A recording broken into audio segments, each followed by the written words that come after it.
바울의 순교 장면. 우리의 믿음을 저울에 측정할 수 있다면 부족함의 양을 보고 분투할 수 있을까? 저울은 하나님의 말씀과 성령에 순복하는 삶이라 할 수 있을 것이다. 사도 요한은 측정 기구를 받아 하나님의 성전과 제단과 그 안에서 경배하는 자들을 측량하라는 지시를 받았다.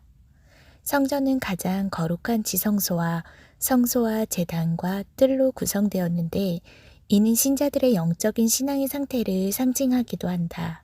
신자들은 성령이 거하시는 하나님의 성전이지만 모든 면에서 진실하고 거룩한 성전인지 측량해 봐야 한다. 순결하고 흠이 없는 14만 4천 명의 영적 상태부터 성전 바깥 마당만 밟고 다니는 형식적인 신자들과 오히려 교회의 해악으로 이끄는 가라지까지 수준이 다양할 것이다. 다음 문항 중에서 당신이 원하는 라이프는 어떤 것입니까? 1. 솔로몬처럼 호화로운 부유층으로 살고 싶다. 2. 부유층과 중산층 사이지만 하고 싶은 것은 다 할 정도의 상위층으로 살고 싶다. 3. 매년 외국 여행을 한두 번 하고 한 달에 맛집을 서너 번 다닐 수 있는 중산층의 라이프를 원한다. 4. 라이프는 조금 손해를 보더라도 신앙의 폭을 높인 수준으로 사는 것이다. 5.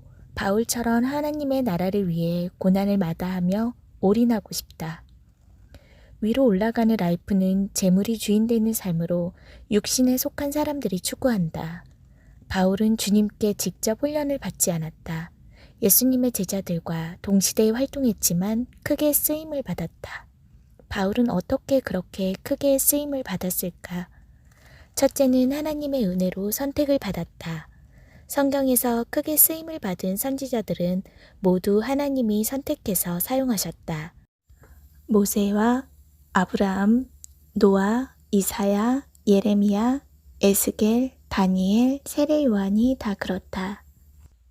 둘째, 바울은 하나님의 부름에 반응하여 누구보다 수고하였고 인생을 걸었다. 그는 많은 것을 주님을 위해 포기했다. 포기한 만큼 100배, 60배, 30배로 하늘의 보상으로 쌓인다. 결혼도 하지 않았으며 교회에서 보수도 받지 않았다. 그의 삶은 부유하거나 풍요한 것과는 거리가 멀었다. 바울은 하나님의 보좌 앞에 24보좌에 앉은 영광을 받았다고 한다. 그럴 만하다. 불신자들은 문항에서 최대한 성공한 부자의 라이프를 추구할 것이다. 신자들도 마찬가지겠지만 하나님의 방식에 의하면 위로 올라갈수록 하나님의 나라에서 보상이 작아진다고 볼 수 있다. 땅에서 자신이 누리는 자리가 커질수록 하나님 나라에서 자리는 작아진다. 따라서 어떤 신자들은 중간 정도의 라이프를 기대한다. 바울은 61년경 그의 나이 65세 정도 되었을 때 로마에서 2년 동안 연금 상태로 살았다. 이 사건은 유대인들 간의 종교 분쟁으로 제국의 법정과는 관계가 없다는 무죄 판결이 나와 63년 여름 바울은 석방되었다. 석방 후 바울은 디도와 함께 터키 서쪽의 그레데 섬과 아가야, 마케도니아 등 아시아 각 교회를 방문하고 스페인까지 찾았다. 그런데 64년 7월 18일 로마에서 대화재가 발생했다. 이 화재는 7일간 맹위를 떨쳐 로마시의 대부분이 잿더미로 변하고 말았다. 기름창고에서 우연히 일어난 작은 화재가 시내로 번지면서 대화재로 악화되었다. 당시 네로는 화재 소식을 듣고는 휴가를 중단하고 로마에 와서 이재민에게 식량을 공급하는 등 참사 수습을 위해 노력하였다. 그럼에도 불구하고 대재앙에 시민의 민심은 진정되지 않았고 심지어 네로 황제의 방화사까지 나돌았다. 그러자 네로 황제가 집권 세력은 이에 대한 민심 수수책으로 황제 숭배를 거부하는 신흥 종교였던 기독교의 책임을 덮어씌웠다. 심지어 성찬식을 두고 어린아이의 고기와 피를 마신다는 소문까지 퍼뜨리고 기독교인을 학살하기 시작했다. 기독교는 그 후 250년 동안 박해를 받았다. 그런데 이런 박해 현장에 베드로와 바울은 왜 로마로 간 것일까? 그들은 모두 67년에 로마에서 순교했다. 전하는 바에 의하면 67년 봄 베드로와 바울은 고린도에서 만나 박해를 당하는 로마 신자들을 격려하기 위해 순교를 각오하고 로마로 갔다는 것이다. 2세기경 리마스가 썼다는 베드로와 바울의 순교록에 의하면 로마에 도착한 바울은 티베르강의 아레느라의 상가에 숙소를 정하고 오스디암은 가까운 곡물창고에서 설교하고 있었다고 한다. 이때 밀고자의 고발로 체포되었다. 그는 쇠사슬에 매어 마메르디노 감옥에 갇혔고 신자들의 면회도 엄격하게 제한되었다.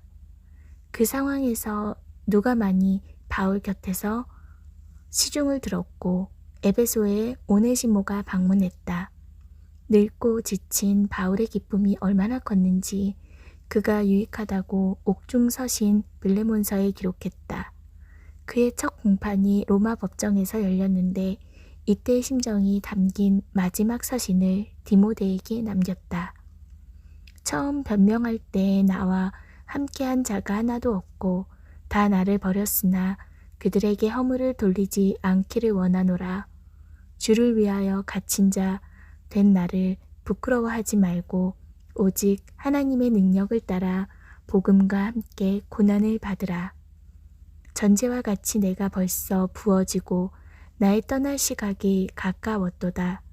나는 선한 싸움을 싸우고 나의 달려갈 길을 마치고 믿음을 지켰으니. 바울은 2심에서 사형 판결을 받았다. 사형 선고 후 2, 3일 후 형장으로 끌려갔다. 규정에 따라 참수 전에 채찍을 맞아야 했다. 뼈와 가죽만 남은 노구의 몸에 사정없이 내리치는 채찍을 맞은 상처에서 피가 흥건했다. 마침내 베일로 눈을 가리고 무릎을 꿇리고 목을 내밀게 했다. 일격의 칼로 바람 소리와 함께 순교의 꽃으로 지고 말았다. 로마 신자와 부인 몇 명이 순교의 장면을 지켜보았다. 전설에 의하면 그곳에 베일로 얼굴을 가린 한 부인이 바울이 오는 것을 기다리고 있었다고 한다. 그녀는 바울을 보자 두 손을 모으고 눈물을 흘렸다. 바울이여, 하나님의 사람이여, 주 예수 그리스도 앞에서 나를 기억해 주시옵소서. 바울이여, 하나님의 사람이여, 주 예수 그리스도 앞에서 나를 기억해 주십시오. 그리고 자기의 베일을 벗어 눈가리개로 사용해 달라고 주었다는 것이다. 신자들은 바울의 시체를 그곳에서 약 3km 떨어진 루디나 부인 소유의 묘에 장사하였다.